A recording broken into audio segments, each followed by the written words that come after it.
살아계신 하나님 감사드립니다. 귀하고 복된 주를 허락하사 이렇게 교회로 함께 모여 예배드리게 하시니 감사드립니다. 예배드리는 가운데 헌금 드리게 하시니 또한 감사드립니다. 우리가 무엇이가 한데 하나님께 예배드릴 수 있도록 불러주시고 또 우리에게 허락하신 것을 정말 빠듯한 삶이지만 그래도 떼어서 하나님께 올려드리게 하시니 감사드립니다. 하나님, 이 예물 기뻐 받아주시옵고 이 예물이 쓰이는 곳마다 하나님의 살아계심이 증거되고 그리스도의 향기가 풍기는 우리의 인생이 되게 하여 주시옵소서. 빠듯한 삶이지만 믿음으로 하나님께 드린 삶 가운데 복의 복을 더하여 주시고 더 많은 것 허락하사 또 그 더 많은 것으로 하나님의 나라를 세우고 하나님의 나라를 증거하는 하나님 나라 안에서 참된 복락을 누리는 우리 대한교회 성도들 되게 하여 주시옵소서. 말씀의 자리 나아갑니다. 하나님 말씀의 자리 가운데 함께하여 주셔서 정말 전하는 부족한 종이나 듣는 모든 하나님의 귀한 권속들이나 하나님 앞에 예배자로 서서 하나님을 볼 수 있는, 하나님을 만날 수 있는 귀하고 복된 시간 되게 하여 주시옵소서. 감사드리며 예수님의 이름으로 기도드립니다. 아멘. 하나님 말씀 보겠습니다. 하나님 말씀 사무엘상 20장 37절부터 42절까지 사무엘상 20장 37절부터 42절까지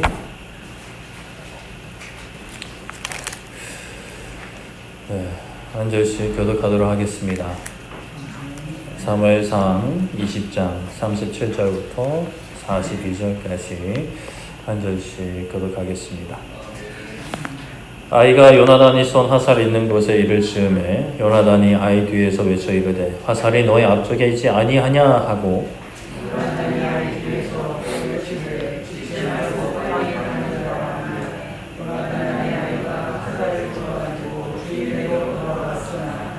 그 아이는 아무것도 알지 못하고 요나단과 다윗만 그 일을 알았더라.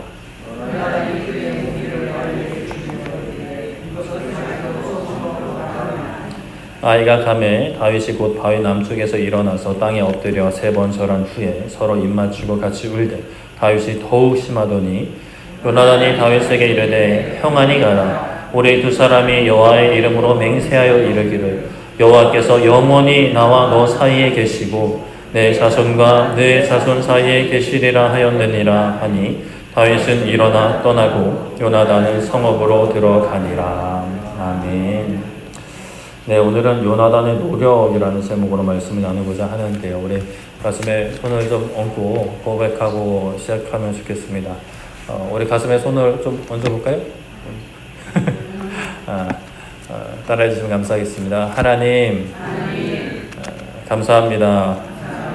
예배드리게 하시니 감사합니다.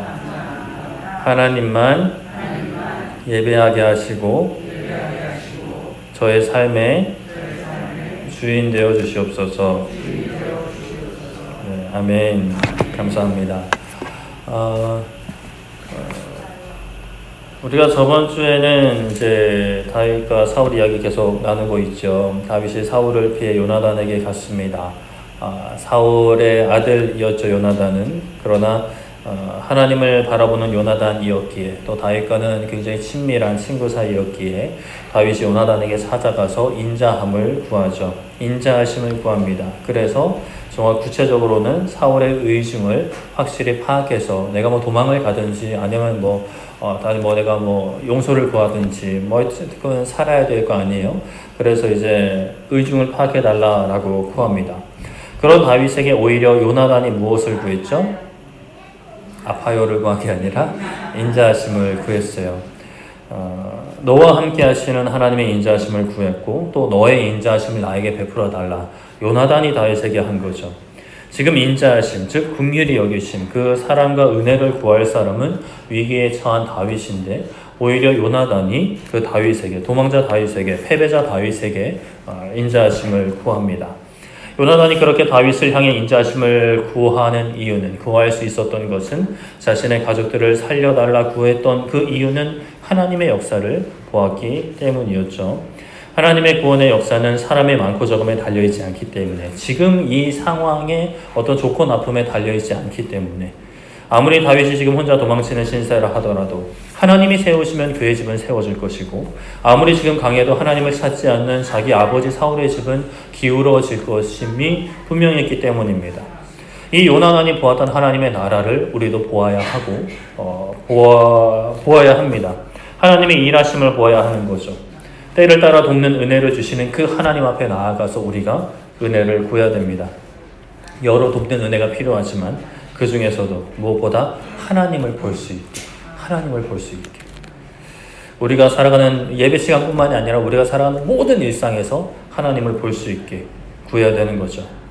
그렇게 하나님께서 우리에게 분명히 은혜를 베풀어 주실 것인데, 그 돕는 은혜를 따라 하나님을 계속 바라보며 24시간 바라보며 하나님과 동행할 때 우리는 이전과는 다른 삶을 살게 되는 것이죠. 어디를 가도 하나님 나라, 무엇을 봐도 하나님 나라, 내 인생을 봐도 하나님 나라, 우리 가족을 봐도 하나님 나라, 또 이 나라를 봐도 뭐 답답한 그런 전국일 수 있지만, 그러나 하나님께서 역사하실 것을 기대하며 기도하는 것이 그리스도인의 힘인 것이죠. 그렇게 우리 모두가 진실로 정말 하나님 나라를 바라볼 수 있는, 하나님 나라를 바라볼 수 있는 2025년 되기를 소망하고 축복합니다. 오늘 말씀을 보면 다윗과 요나단이 서로 인자하심을 구하고, 요나단이 다윗이 청한 일을 하겠다라고 약속을 합니다. 다윗이 요청한 대로 다윗의 자리가 그 왕의 그 식탁에서 비어 있으면 왕이 다윗의 신변에 대해서 다윗 어디 갔냐라고 물을 것인데, 이제 요나단은 다윗에게 그 사흘 정도 너가 그 에셀바의 곁에 숨어 있으라 합니다. 그러면 요나단이 뭐라고 하냐? 내가 아버지의 의중을 확인을 하고 와서 화살을 쏴서 나의 어린 종에게 가서 화살을 찾으라고 말할 텐데, 그 다음에 내가 화살이 너의 이쪽, 그 종한테 이야기하는 건데 너의 이쪽에 있다라고 하면 너는 안전한 거고, 사울 왕이 너를 진짜 죽이려는 의도가 없다라는 의미고, 화살이 너의 앞쪽에 있다, 그러니까 뒤에 있는 게 아니라 너의 앞쪽에 있다, 종에게 앞쪽에 있다라고 하면 사울 왕이 너를 진짜 죽이려는 것이니 하나님께서 너를 떠나보내시는 것이니 너는 이제부터 너의 길을 가라라고 이제 입을 맞추는 겁니다. 이제 암호를 짜는 거죠. 그렇게 다윗과 요나단만 알아들을 수 있는 그 암호를 짜고, 다윗은 들에, 그 에셀바위라고 하는 그 바위 하나만 동그란 게 있는 게 아니라 약간 바위산 같은 거라고 생각을 하시면 됩니다. 그런 곳에 숨고 요나단은 왕궁으로 갑니다. 그렇게 이제 다음 날에 이제 초하루가 되어서 이제 첫날이죠. 그 달의 첫날이 되어서 왕의 식탁에 이제 좀 세력가들이 또 왕의 가족들이 모여서 식사하는 그 자리에 이제 식사가 이루어집니다. 그런데 이제 다윗의 자리는 비어 있는 거죠. 26절에 보면 사울은 다윗이 없자 그가 부정해서 이 자리에 앉았을 거라고 생각을 합니다. 참 사울 왕도 여기서 보면 좀 생각이 좀 이상해요. 다윗을 너무 믿은 건지 자기가 그렇게 죽이려고 했으면서 이 식탁 자리에 안 나온 이유가 도망친 게 아니라 부정하니까 왕의 식탁의 자리에 이제 오지 못한 것으로 생각을 하는 거죠. 그만큼 이제 다윗을 신실한 사람이라고 생각을 한 건지, 아니면 좀 모자란 사람이라고 생각을 한 건지, 그렇게 생각을 하고 다음 날이래요. 다음 날이 되는데 다윗이 있어요, 없어요? 또 없는 거죠. 계속 다윗은 지금 숨어 있는 상황이잖아요. 그러니까 없으니까 사울이 다른 사람이 아니라 요나단한테 물어봅니다. 둘이 친한 거 알고 있으니까, 요나단아, 이새의 아들 다윗이 왜 어제도 오늘도 식사 자리에 안 나오느냐? 라고 묻죠. 그러자 요나단이 미리 준비한 말을 합니다. 다윗이 저에게 베들레헴으로 가기를 간청을 했습니다. 다윗의 형이 가족끼리 제사할 일이 있다라고 오라고 해서 또 다윗이 그 이야기를 하면서 보내달라고 하길래 제가 베들레헴 그 본가로 보냈습니다 라고 답을 하죠. 사울의 손에서 멀어지는 거예요. 멀리 간 거죠. 이에 사울이 분노합니다. 사무엘상 20장 30절에 보면 사울이 요나단에게 화를 내며 그에게 이르되 해역무도한 계집의 소생아, 너가 이새의 아들을 택한 것이 너의 수치와 너의 어머니의 벌거벗은 수치됨을 내가 어찌 알지 못하겠느냐? 라고 이렇게 이야기하는 거예요. 해역무도한 계집의 소생아 라고 이야기를 합니다. 자기 아들이잖아요. 자기 아들이면서 자신의 아내 요나단의 어머니까지 욕하고 있는 거예요. 해역무도한의 그 원어를 보면 반역을 일으키는 이라는 의미가 담겨 있습니다. 즉, 이 반역자의 자식아, 반역을 일으킬 여자의 자식아 라고 이야기를 하는 거죠. 너는 반란자의 피를 이어받았다라고 하는 거예요. 절반은 자기 피면서 말이죠. 나의 뜻을, 왕의 뜻을 반역한 자라는 거죠.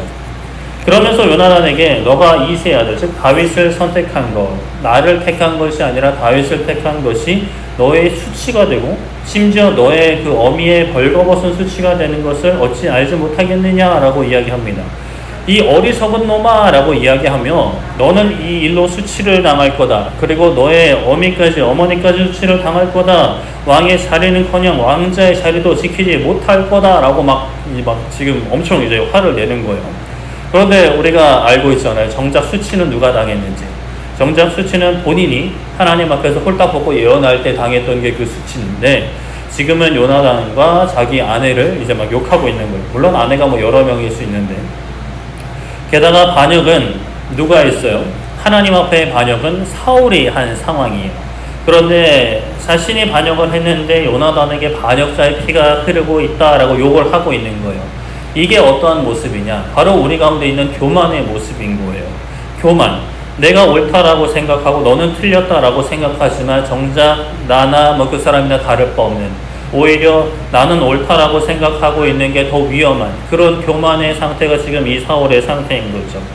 사무엘상 20장 31절에 이새의 아들이 땅에 사는 동안에 너와 너의 나라가 든든히 서지 못할 거다. 그러즉 이제 사람을 보내어 그를 내게로 끌어와라. 그는 죽어야 할 자다. 우리가 죽여야 한다라고 이야기를 합니다. 이새의 아들 다윗이 땅에 살아있는 동안에 그를 죽이지 못하면 너와 너의 나라가 든든히 서지 못한다라고 이야기하는 거죠. 죽여야 된다. 죽여야 된다. 사울의 이 표현만 보면 요나단을 굉장히 걱정하는 것처럼 보이잖아요. 요나단의 나라, 너의 나라가 제대로 서지 못한다라는 거예요. 그러나 사실 이것은 핑계죠. 요나단의 나라가 아니라 사울의 나라, 나의 나라가 가득 차 있는 거예요. 저번 성탄절에 기억을 하실런가 모르겠습니다. 사울은 자신의 나라, 자신의 집에 생각이 가득 차 있는데 예수님이 이 땅에 오셨을 때도 예수님을 환영했지만, 예수님의 능력을 환호했지만 그들이 생각하는 나라, 이스라엘이라는 나라의 독립을 이루고 그 나라를 로마 제국보다 더 강력하게 해줄 것을 기대하고 소망했던 그 예수님 시대 때의 그 백성들, 예수님을 환영했던 그 백성들의 모습, 예수님은 그 모든 것을 뛰어넘는 하나님 나라를 세우러 오셨는데 사람들은 자신들이 생각하는 이 땅의 나라를 세우기를 바랐고, 그것이 수틀려지니까 예수님 그냥 헌신자 버리듯이 버려버린 그런 모습들이었죠. 지금 사울이 그 똑같은 사실 모습을 보이고 있는 겁니다. 어떻게든 다윗을 제거하고, 다윗이 실제로 죄가 있든 없든 그건 상관없는 거예요. 어떻게든 다윗을 제거하고 나의 나라의 방해가 되는 그를 제거하여서 나의 나라를 굳건히 세우고 그것을 요나단에게 잘 물려주는 것. 요나단이라기보다는 내 아들에게 물려주는 것이 결국에는 사울의 나라를 세우고 사울의 집을 세우는 것이라고 생각을 한 거죠. 하나님의 뜻과는 전혀 상관없이 적극적으로 하나님의 뜻을 반대하면서 하나님의 뜻과 상관없는 나의 나라를 세우기 위해 하나님께서 세우고자 하시는 하나님의 나라, 하나님께서 세우고자 하시는 왕인 다윗을 대적하고 있는 거예요. 요나단이 이에 분노를 합니다. 아니 아버지, 아니 왕이시여, 다윗이 무슨 잘못이 있다고 이렇게까지 하십니까? 그래서 그가 다윗이 무슨 죽은 일을 했냐며 무엇을 했냐며 따지는 거예요. 그러자 사울이 어떻게 했을까요? 요나단에게 단창을 던져서 죽이려고 하는 거예요. 이놈의 자식이, 이러면서 이제 죽이려고 하는 거죠. 눈이 돌아간 거예요. 이 모습에서 무엇을 볼 수가 있을까요? 말로는 요나단의 나라를 언급하지만 결국에는 내 나라인 거예요. 내 나라. 내 나라를 무너뜨리려고 하니까, 내 나라를 대적하니까 아들이고 뭐고 없는 거죠. 아내고 뭐고 없는 거예요. 요나단의 나라를 진실로 세우고자 했으면 요나단을 죽이려 하진 않았겠죠. 물론 죽이진 않았지만 자신의 뜻대로 움직이지 않는, 자신의 말을 듣지 않는 자신의 핏줄 아들을 보면서 분노하는 거예요. 왜? 아무리 아들이라 하더라도, 아무리 왕자라 하더라도 내 말을 들어야 하고 내 뜻대로 움직여야 되는 내 나라가 사울의 나라니까요. 그런 나라에 반하는 사람이면 아들이고 뭐고 없는 거예요. 죽여버리고 싶은 거죠. 참 굉장히 무서운 점을 여기서 우리가 발견을 할 수가 있는데, 이 땅에서 사람들이 서로를 위하는 모습들이 있어요. 서로 이제 위하는 모습들. 그런데 사실은 그 가운데 내 나라를 세우고자 하는 모습들이 가득합니다. 이 땅에서 심지어 막 어려운 사람을 도와요. 다른 사람들을 위로해요. 또 가진 것을 나눠요. 근데 실상 그것이 내 만족인 거예요. 내 만족과 내 필요인 거예요. 칭찬받아서 나의 자존감을 높이고 사람들로부터 좋은 평판을 받는 것이 보람되니까, 그것이 단순히 돈은 안 되더라도 내 마음에 그 어떤 만족감이 챙겨지니까 그런 일을 행하는 것이죠. 그 모습은 굉장히 아름다운 모습이지만 사실 그 중심에는 하나님 나라가 아닌 내 나라가 있는 거예요. 사실 뭐 하나님을 모르는 모든 사람 마음의 중심에는 그렇게 나의 나라가 있는 거죠. 이 땅에서 아무리 선한 일을 많이 해도 그 선한 일로 뭐 도움을 받는 사람들은 있을 수 있지만 정작 자신은 하나님의 나라가 아니라 나의 나라가 가득 차 있기 때문에 그 인생의 끝에는 멸망밖에 없는 것이죠. 더 무서운 거는 그리스도인들도 교회 안에서 열심히 봉사하고 헌신하고 수고하고 이 추운 주일날 아침에 그래도 조금 씻고 나와서 예배하고 찬양하고 기도도 하지만 정작 이러한 예배 활동을 통해서도 내 나라를 세워가는 삶의 모습이 있을 수 있다는 사실이 정말 더 무서운 사실입니다. 하나님을 예배한다고 하지만, 하나님을 믿는다라고 하지만 사실은 내가 상상하고 내가 바라는 신의 모습을 예배하는 나 자신을 높이고 하나님께 순종한다고 하지만 내 마음에 드는 것들만 순종하는 모습들, 하나님의 나라가 아닌, 하나님의 이름은 좀 간판에 여기 좀 붙여놓긴 했지만 결국에는 내 나라를 세워나가는 것이죠. 우리는 일생에 걸쳐서 참 나의 나라를 무너뜨려야만 합니다. 나의 나라는 무너뜨리고 하나님의 나라를 세워야 되는 것이죠. 하나님의 나라와 내 나라, 두 나라가 설 수는 없습니다. 왕은 하나밖에 없어요. 그렇기 때문에 우리가 인생을 살면서 내 마음대로 되지 않을 때가 있습니다. 내 뜻대로 되지 않을 때, 인생이 이렇게 막 막힐 때가 있잖아요. 그때 우리가 감사해야 하는데 왜 감사할 수 있는가? 내가 내 나라를 살고 있는지 하나님의 나라를 살고 있는지가 정말 그 어려움을 통해, 내 마음대로 풀리지 않는 그 상황을 통해 여실히 드러나기 때문이에요. 내 뜻대로 되지 않을 때 분노하고 원망하고 짜증내고 또는 좌절하는 그러한 시간이라면 그 시간과 그 어떤 그 일들을 통해 내 나라를 세우고 있었다라고 보시면 틀리지 않습니다. 근데 내 마음대로 되지 않아요. 근데 분노하지 않아요. 원망하지 않아요. 왜? 하나님께서 하나님의 나라를 세우실 거니까. 그 모든 과정을 통해 하나님의 뜻이 이루어질 것이니까 당황은 할 수 있죠. 이상하다라고 생각할 수 있어요. 내 습관에 따라서 원망이 나올 수도 있어요. 분노가 나올 수도 있어요. 짜증이 나올 수도 있어요. 근데 아니지. 어차피 하나님께서 나의 삶의 주인 되시고 나의 삶 가운데 거하시고 모든 것을 합력하여 선을 이루신다면 지금 내 마음대로 되지 않는 게 더 유익이지. 나보다 더 놀라운 지혜로 일을 해 나가실 것이기 때문에 원망은 사라지게 되고 걱정도 사라지게 되고 불안과 두려움도 사라지게 되는 거죠. 요나단이 다윗의 편을 드는 자신까지 죽이려 하는 그 아버지 사울의 모습을 보고 그의 아버지가 다윗을 정말로 죽이려 한다는 것을 깨닫게 됩니다. 그래서 분노하며 식탁에서 떠나버려요. 박차고 나가버리죠. 그리고 그날 동안 슬퍼하고 아무것도 먹지 않는 모습을 보입니다. 다윗을 위하여 슬퍼하며 먹지 않았다라고 말씀을 하죠. 그렇게 그날을 보내고 다음날 아침에 다윗과 약속한 대로 어린 종을 데리고 들러 나갑니다. 그때까지 다윗은 뭘 하고 있었을까요? 일단 우리가 아는 것은 숨어 있었다 정도예요. 들어있는 바위에 사람들이 보이지 않게 바위산 같은데 굴이 있었다면 그 굴에 들어가 있었겠죠. 숨어서 뭐 했을까요? 말씀에 나와 있지 않아요. 그냥 우리가 이제 상상의 나라를 펼쳐보는 거죠. 정황상 생각해 볼 수 있는 것은 거기서 오락을 한다거나 아니면 이렇게 달리기를 한다거나 그러진 않았을 것 같습니다. 공간 자체가 편한 공간은 아니었겠죠. 숨을 만큼 사람들이 잘 오지 않는 공간이었을 거고, 불편한 곳이었을 거예요.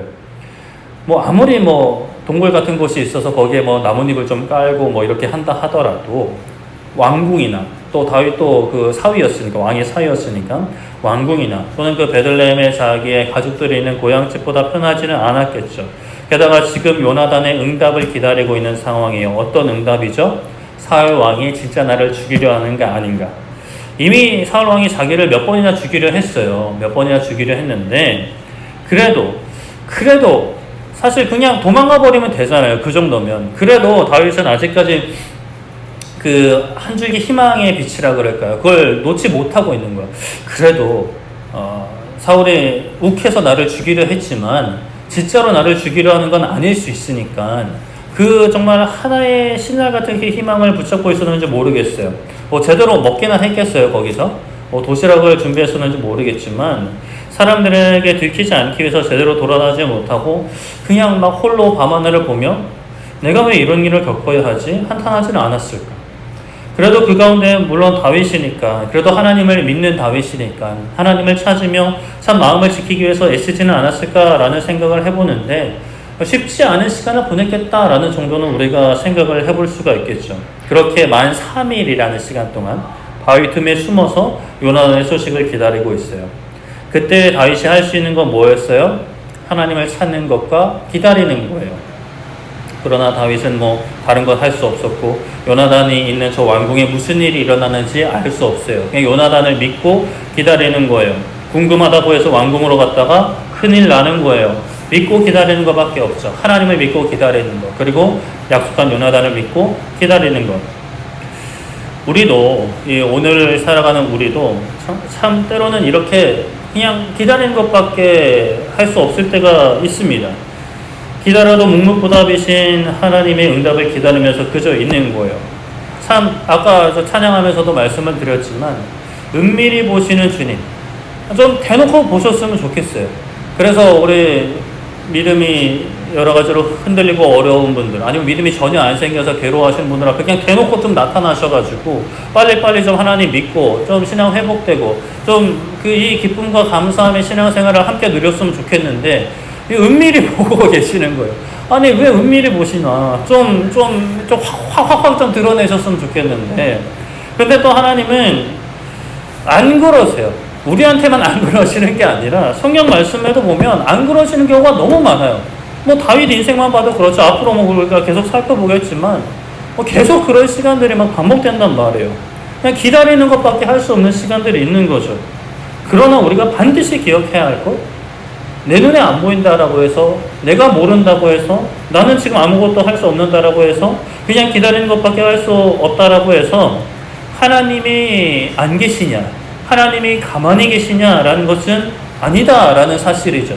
내가 모를 뿐이지 하나님이 은밀히 일하실 뿐이지 하나님은 지금도 일하고 계세요. 시편 40편 1절 말씀에 내가 여호와를 기다리고 기다렸더니 귀를 기울이사 나의 부르짖음을 들으셨도다 라고 다윗이 고백하고 있어요. 하나님이 들으셨다라는 거예요. 물론 하나님은 기다리고 기다리는 그 순간에도 다윗의 모든 상황을 알고 함께하고 계시죠. 그런데 응답하시는 것, 역사하시는 것, 역사는 지금도 하고 계시는데 다윗의 눈에 보기에 역사하시는 것은 이때가 이를 때의 역사를 보여주십니다. 분명한 것, 하나님께서는 지금도 살아계시고 우리의 기도를 듣고 계시다라는 사실이요. 그리고 가장 좋은 때에 응답하신다라는 사실이죠. 그런데 우리가 생각해 볼 것은 하나님이 나를 위해 일하시는가, 나를 위해 일하신다라는 표현은 좀 조심할 필요가 있어요. 우리가 이 부분을 확실히 정리해야 되는데 하나님께서는 나 한 사람을 위해 일하시는 분은 아니세요. 만약 우리가 이 땅에서 누군가 나를 위해, 이 박승인 목사를 위해 일하는 사람이 있다라고 한다면 그 사람은 제 개인 비서거나 아니면 전담 매니저라고 할 수가 있겠죠. 하나님께서는 우리 한 사람의 박승인 목사의 개인 비서가 아니세요. 하나님이 역사하시는 그 범위, 하나님이 다스리시는 범위는 저 한 사람이 아니라 우리 대한교회가 아니라 온 세계 열방과 온 우주를 다스리시는 거예요. 그렇다면 우리는 뭐예요? 그럼 하나님, 나는 뭐예요? 이게 참 신비로운 은혜인데 하나님께서는 온 우주를 다스리세요. 그런데 우리 한 사람 한 사람을 너무 잘 아시고 한 사람 한 사람의 인생을 이끌어 가시는 거예요. 어디로 이끌어 가시죠? 하나님의 나라로 이끌어 가세요. 하나님을 사모하는 자, 하나님을 사랑하는 자들은 선한 곳으로 합력하여 선을 이루시는데 그 선이 어디냐? 하나님의 나라라는 거죠. 내가 원하는 선은 죄송하지만 아니고 가장 좋은 것, 내가 원하는 것과는 비교할 수 없는 좋은 곳으로 하나님 나라로 인도하시는 거예요. 단순히 천국으로, 물론 천국으로 가는 것이 사실 다이긴 한데 천국으로 인도하시는 것뿐만이 아니라 이 땅에서도 하나님께서 인도하시는 푸른 초장으로 인도하시는 거죠.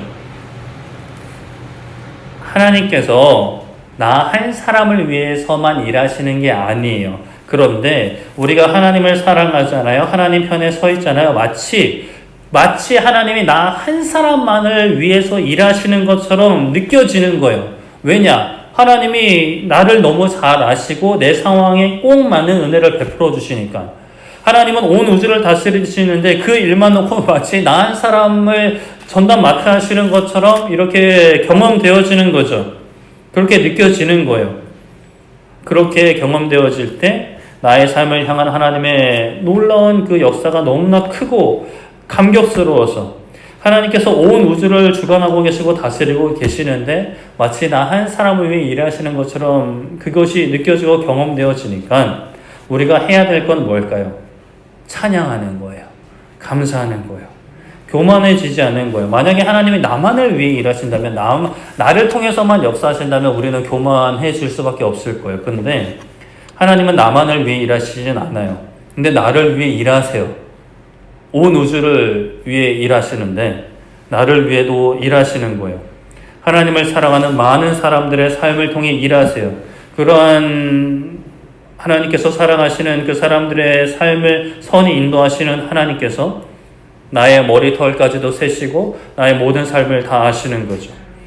그러니 우리는 감사하고 감격하며 입술로 삶으로 찬양을 하고 교만은 계속해서 버려나가는 겁니다. 다윗이 그 바위 곁에 있을 때 요나단은 목숨을 걸고 다윗의 부탁을 들어주려고 했어요. 사울이 요나단까지 죽이려 했잖아요. 실제로 죽이기는 참 어렵겠지만 아들이니까 그래도. 그러나 요나단은 그런 거 신경 쓰지 않았어요. 아버지 되들었어요. 어떻게 그러시냐고요. 무섭게 자신을 나무라는 아버지에게 다윗이 뭘 그렇게 잘못했냐고 따졌어요. 다윗 때문에.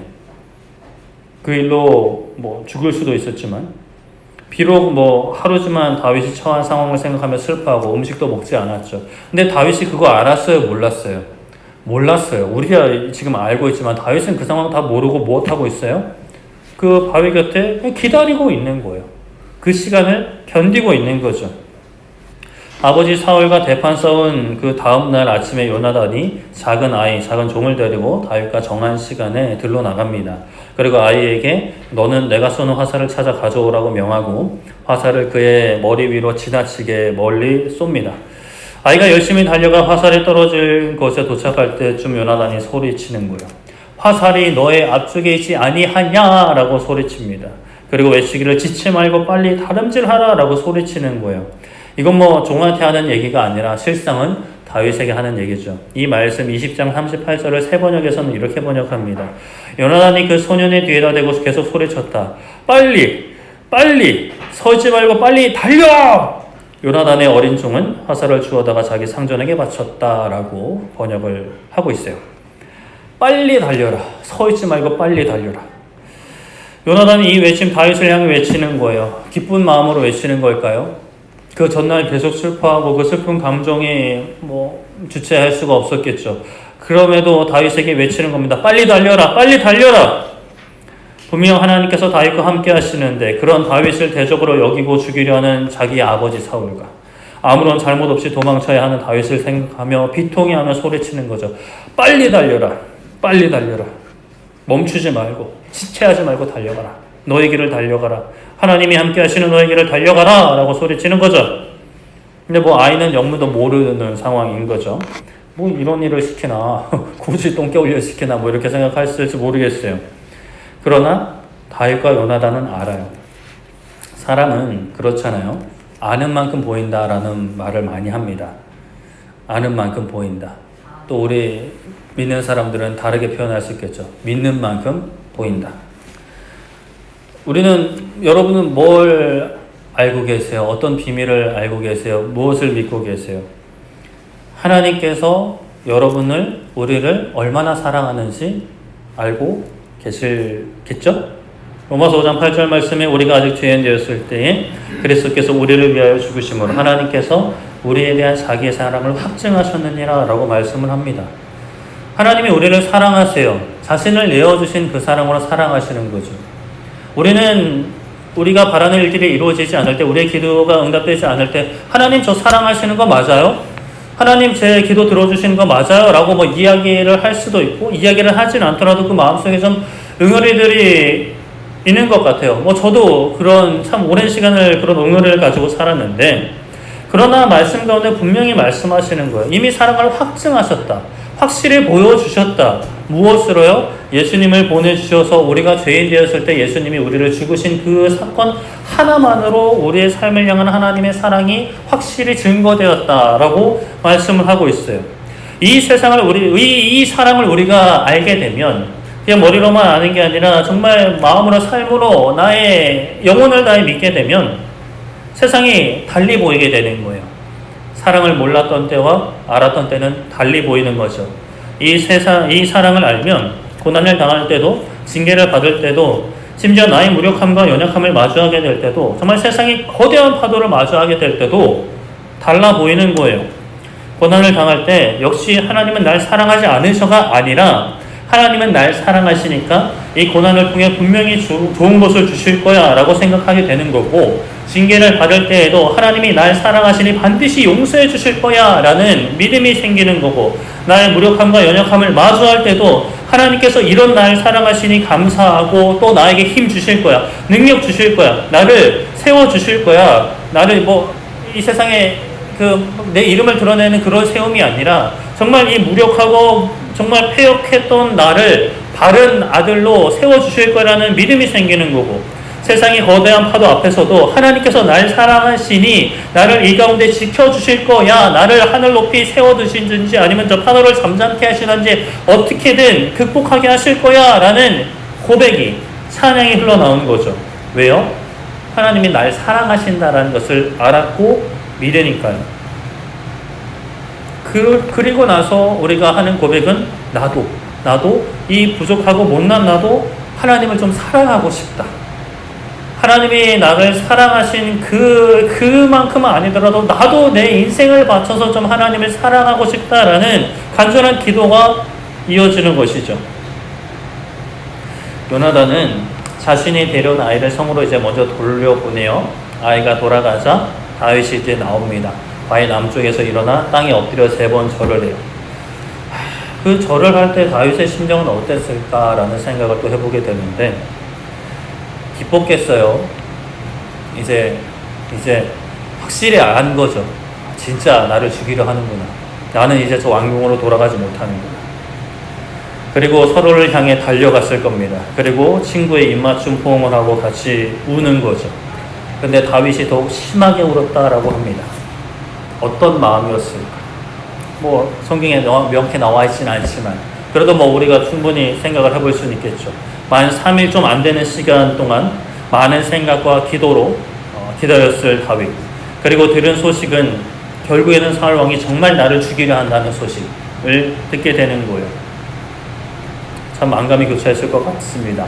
그 말을 전하는 요나단의 마음도 절대 편하지 않았겠죠. 다윗을 대적으로 여기는, 하나님을 대적으로 여기는 아버지로 인하여 괴로워하고 이제 도망자의 길을 가는 다윗을 안타까워할 수 있는, 물론 하나님이 함께 하시지만 그래도 이제 고생길을 걸어가야 하는 그 다윗을 참 안타까운 마음으로 바라보지 않았을까.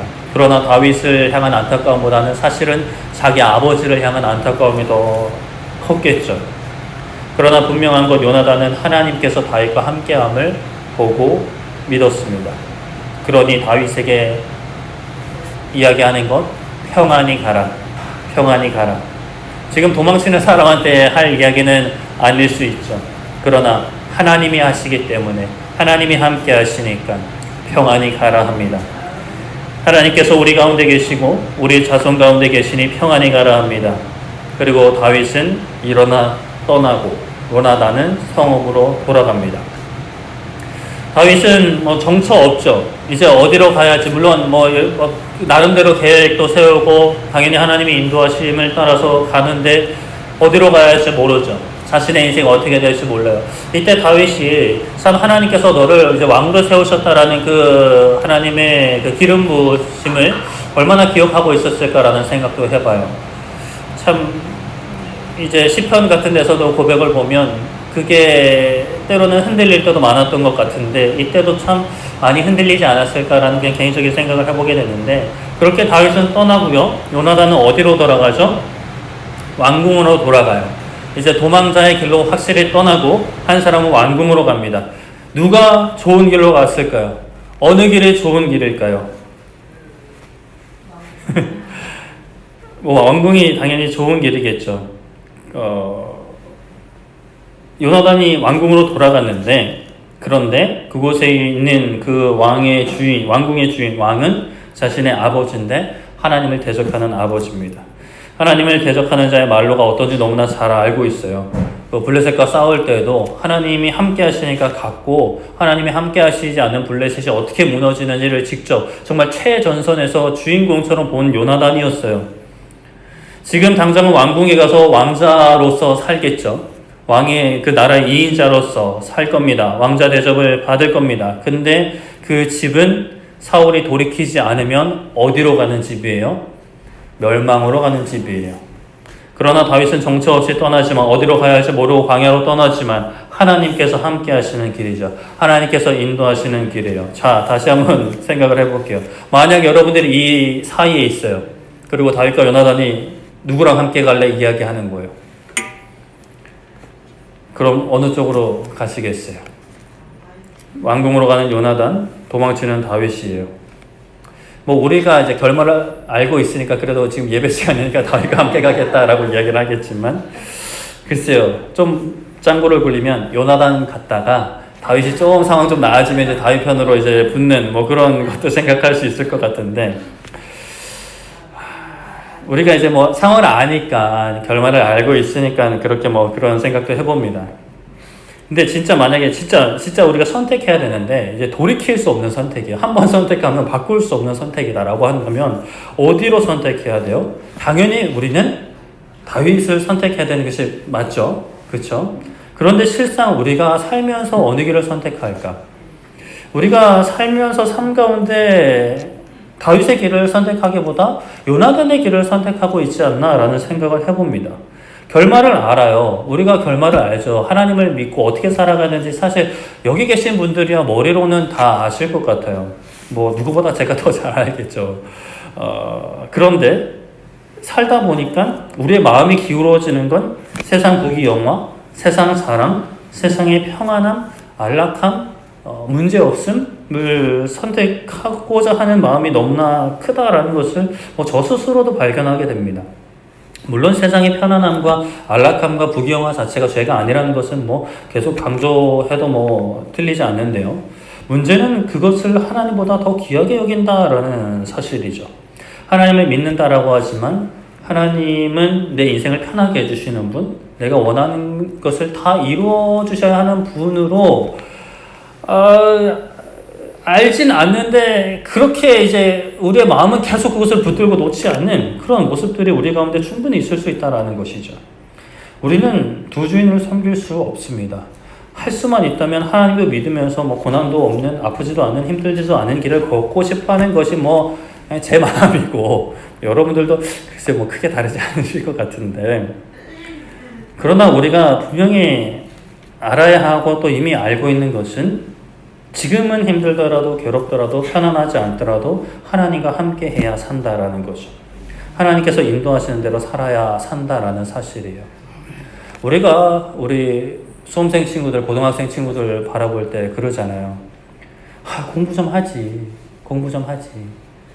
아무리 힘들고 어려워도, 공부가 지겹고 재미없어도 공부하면 그 이후에 인생이 그래도 좀 달라지잖아요. 그렇죠?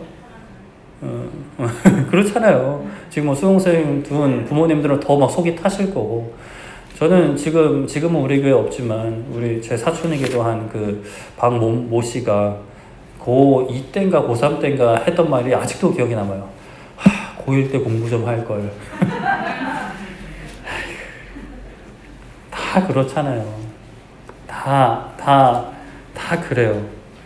다 알고는 있는데 근데 만약에 그때로 돌아가면 또 그대로 살지 안 살지는 저는 그때로 돌아가도 뭐 그렇게 안 살 것 같아서 돌아가고 싶지도 않은데 우리는 알아요. 힘들더라도 괴롭더라도 편안하지 않더라도 견뎌내야 되는 시간이 있다라는 것을 이 땅에서도.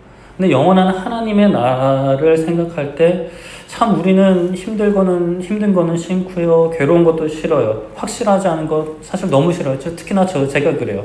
확실하지 않은 길 걸어가는 거 너무 싫어요. 근데 다윗이 걸어갔던 길과 요나단이 걸어갔던 길을 우리가 깊이 생각을 해봐야 되는 거죠. 마태복음 7장 13절에 이렇게 말씀합니다. 좁은 문으로 들어가라. 멸망으로 인도하는 문은 크고 그 길이 넓어 그리로 들어가는 자가 많고 라고 말씀을 하죠. 좁은 문으로 가라 하세요. 사실 넓은 문 가고 싶죠. 넓은 길로 가고 싶죠. 편한 길 가고 싶잖아요. 굳이 고생길 가고 싶지 않잖아요. 특히 여러분들 자녀들, 여러분들은 고생해도 자녀들은 고생 안 하기를 바라는 게 마음이잖아요. 그거는 실상 나도 고생하고 싶지 않은 거예요. 내가 진짜 고생하는 게 좋으면 자녀들도 고생시키죠. 그것에 대한 확신이 있으면 자녀들 일부러 막 고생길 몰아넣죠. 근데 아무리 그래도 고생길 안 가는 게 더 좋다라고 생각을 하니까 자녀들은 고생 안 했으면 하는 거죠. 차라리 내가 고생하더라도. 그런데 여기 말씀하는 것은 좁은 길로 가랍니다. 좁은 길은 쉽게 말해 고생길이에요. 좁은 문, 고생스러운 문이죠. 그러니 사람들이 잘 가려하지 않는 거예요. 그런데 많은 사람들, 세상 사람들, 하나님을 모르는 사람들은 그 길 끝에, 그 문 뒤에 뭐가 있는지 몰라요. 그런데 우리는 알잖아요. 그 문 뒤에 뭐가 있는지 알아요. 그 길 끝에 뭐가 있는지 알아요. 영생이 있다라는 걸 알아요. 영원한 천국 잔치가 있다라는 걸 알아요. 그런데 우리 그리스도인들이 그것을 알면서도 좁은 길을 택하지 않고 좁은 문을 택하지 않고 이 세상의 편함과 안락함만 택하고 있다라고 한다면 그것이야말로 어리석은 일이라고 할 수가 있겠죠.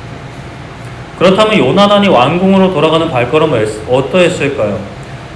저는 개인적으로 참 이때 요나단이 다윗과 함께 도망쳤다라면 어땠을까라는 생각을 또 해봅니다. 요나단이 왜 왕궁으로 돌아갔을까?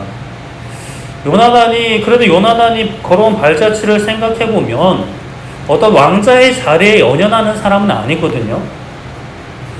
그래도 아버지 곁에서 어떻게든 아버지를 말리고 하나님 봐야 한다라고 옆에서 이렇게 아버지를 붙잡고 좀 어떻게든 그 집을 하나님께로 돌이켜보려고 돌아가진 않았을까라는 개인적인 생각을 해보는데, 그러나 요나단도 결국 사울이 죽을 때 전쟁터에서 비참하게 죽게 됩니다. 하나님과 함께하는 길이 사는 길입니다. 하나님과 함께하는 길이 복된 길이에요. 우린 다 믿잖아요. 그렇죠? 다 알잖아요. 근데 막상 이것을 놓고 기도하고 선택의 기로에 놓였을 때는 쉽지 않은 것이 사실 연약한 우리의 사실이기도 한데, 그 하나님과 함께하는 길이 지금은 도망치는 길일 수 있어요. 어디로 가야 할지 몰라 헤매일 수 있죠. 불확실한 길일 수 있어요. 고생길일 수 있어요. 더운 길일 수 있고 추운 길일 수 있죠. 그러나 우리가 항상 기억해야 될 것, 붙잡아야 될 말씀, 하나님을 바라보는 자 망하지 않다라는 거예요. 우리는 좁은 길을 가는 사람이라는 거예요. 좁은 문을 들어가는 사람이라는 거예요. 이 세상에서 죽어도 영원히 사는 사람들이라는 거예요. 이것을 기억하고 우리가 무엇을 봐야 되죠? 하나님 바라봐야 되는 거예요. 넓은 길만 보면, 넓은 문만 보면 가고 싶죠. 할 수만 있다면. 예수님 믿는 거 포기하지 않는 길이라면 당연히 가고 싶죠. 가도 되죠. 예수님만 믿을 수 있다면. 근데 예수님이 그 길을 가지 말고 좁은 문으로 가라 하시면 어떻게 해요? 가야죠. 힘들어도 가야죠. 눈물 흘려도 가야죠. 가기 싫어도 가야죠. 하나님 보다가 광야에 들어가 외롭고 힘든 인생을 산다 하더라도, 심지어 거기서 내 인생이 끝난다 하더라도 가야죠. 왜요? 내 인생이 거기서 끝나는 게 아니라 영원한 하나님의 나라가 있으니까. 그러나 왕궁으로 가면 어떻게 해요?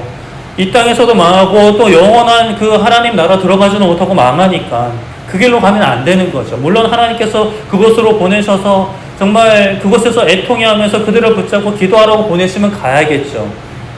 근데 그 사람은 차라리 그 정도 믿음 있으면 왕궁으로 가는 것보다 다윗과 함께 도망치는 게 더 나은 인생일 겁니다. 우리에게 인생의 갈림길이 항상 있어요. 마귀는 유혹합니다.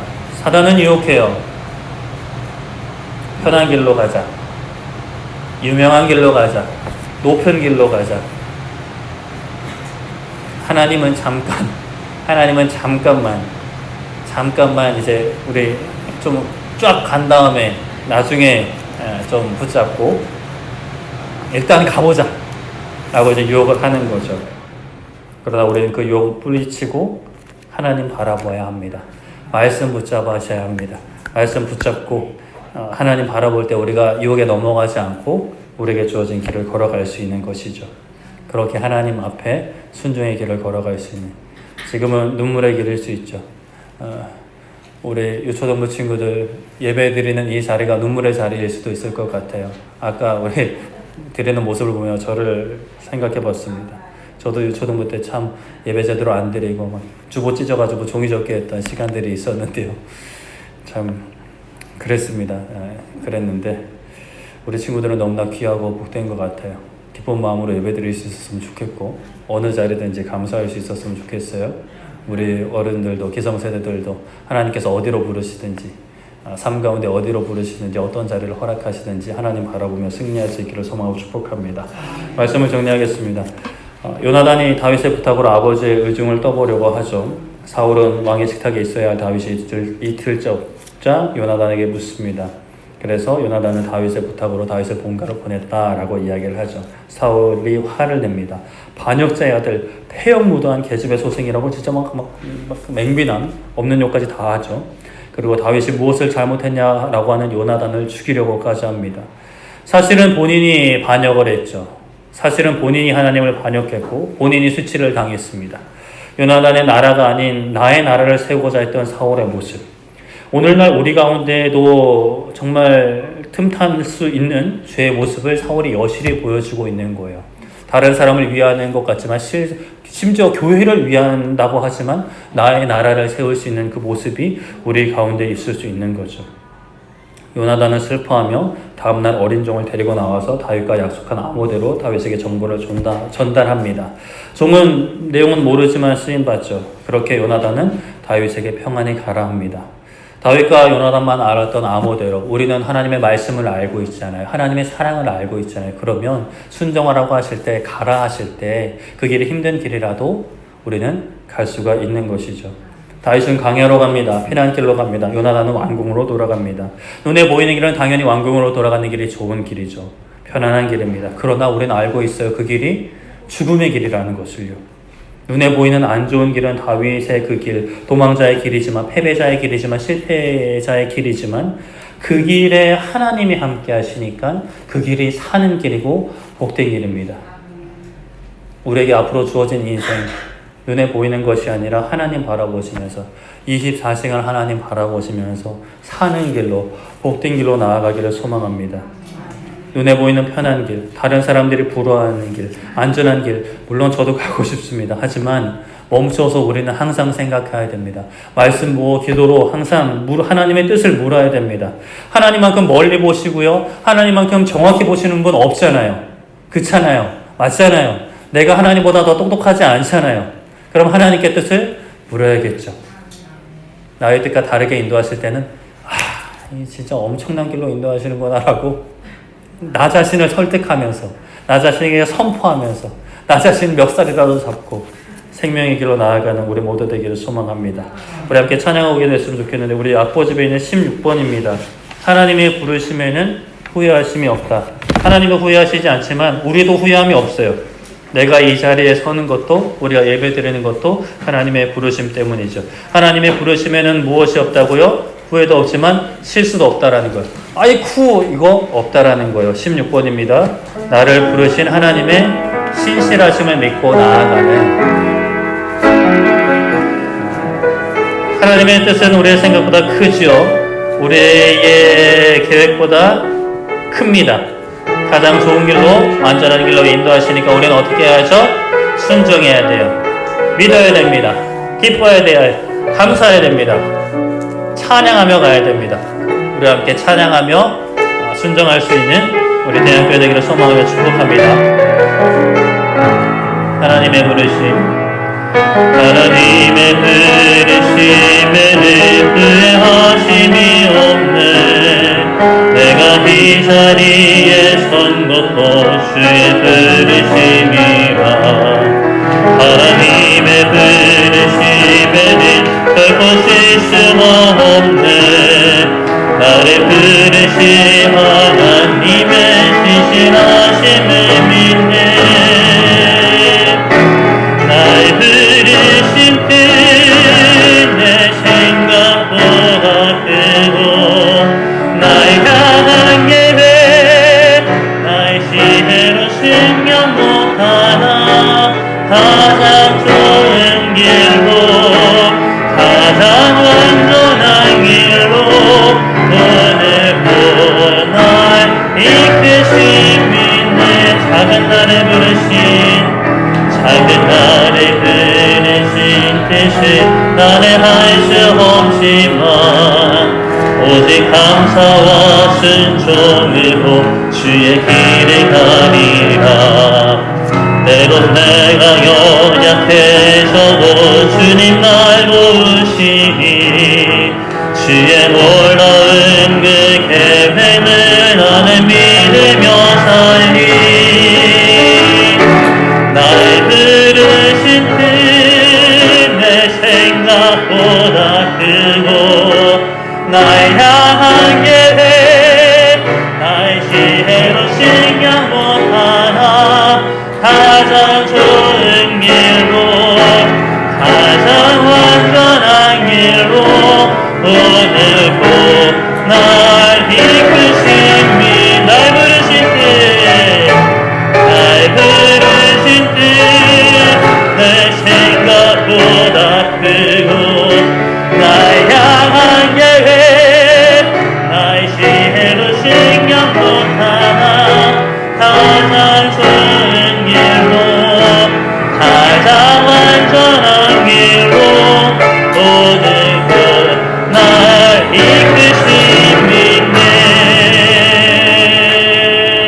아멘. 우리 이해되지 않는 상황들 있잖아요. 이해되지 않는 사람들도 있을 것 같아요. 우리 교회도 때로는 이해되지 않고 이 앞에 있는 목사도 목사 왜 저러지? 라는 생각도 하실 수 있을 것 같습니다. 그러나 하나님 인도하심은 완전하죠. 하나님은 후회하심이 없고요. 실수도 없으신 분입니다. 저를 믿지 마시고 저를 보지 마시고 우리 24시간 하나님 바라보는 우리 모두에게 소망합니다. 하나님 바라보게 하여 주시옵소서. 정말 한순간도 하나님을 바라보는 눈을 놓치지 않고 완전하신 하나님, 선하신 하나님, 살아계신 하나님, 우리의 기도를 들으신 하나님 보게 하여 주시옵소서라고 우리 주 한번 외치고 기도하도록 하겠습니다. 주여! 살아계신 하나님 아버지, 이 시간 우리가 하나님 바라보기 원합니다. 하나님, 우리가 이해되지 않는 상황 속에 괴로워하고 눈물 흘리고 힘들었던 시간들을 하나님 앞에 내려놓습니다. 아버지, 이해되지 않는 사람을 보면서 또 이 교회를 보면서 이해되지 않는 모습들을 보면서 이 나라를 보면서 이해되지 않는 모습들을 보며 아버지 하나님 불안해하고 두려워하고 한숨 짓던 시간들 이 시간 다 하나님 앞에 내려놓기 원합니다.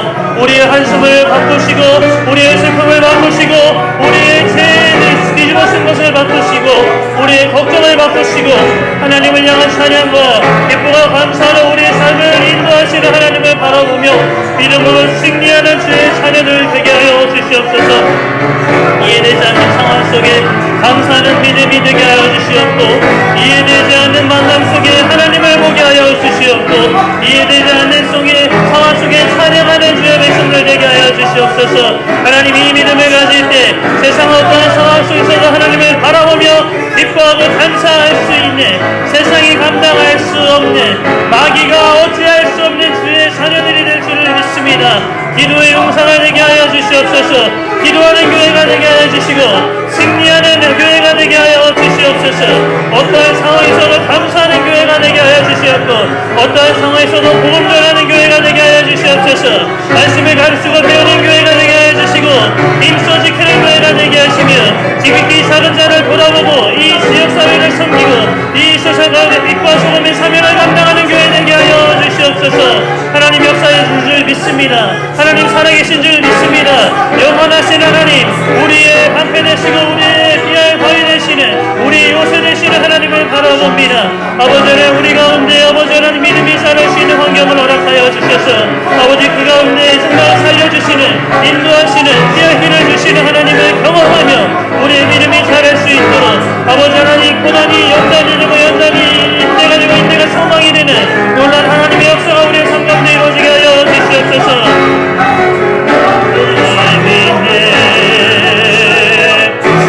날 부르신 뜻내 생각보다 크고 날 향한 계획 날 지혜로 승량 못하나 가장 좋은 길로 가장 완전한 길로 오늘도 날 이끄심인데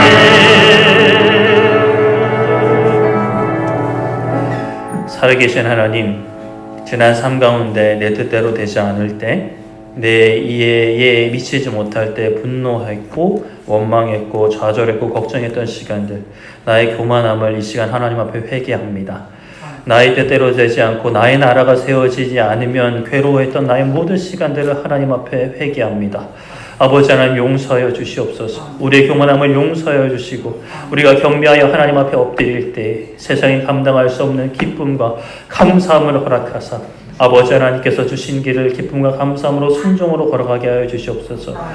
분명히 내 생각보다 하나님의 생각이 크고 내 계획보다 하나님의 계획이 큰데 하나님이 살아계시고 내 삶을 인도하고 계신데 그것을 믿지 못하고 괴로워했던 모든 시간들, 하나님의 선하심을 붙잡지 못했던 모든 시간들을 용서하여 주시옵고 이제는 나를 믿지 않고 나를 의지하지 않고 하나님을 의지하여서 하나님 찬양하고 하나님의 선하심 앞에 기뻐하고 감사하는 인생들이 되게 하사 어떠한 상황에서도 기뻐하고 감사하며 좁은 길도 좁은 문도 마다하지 않고 그 길 너머에 그 문 너머에 있는 하나님을 바라보며 담대히 나아갈 수 있는 기쁨으로 다른 박제를 할 수 있는 대양교회 되게 하여 주시옵소서. 감사드리며 예수님의 이름으로 기도드립니다. 아멘.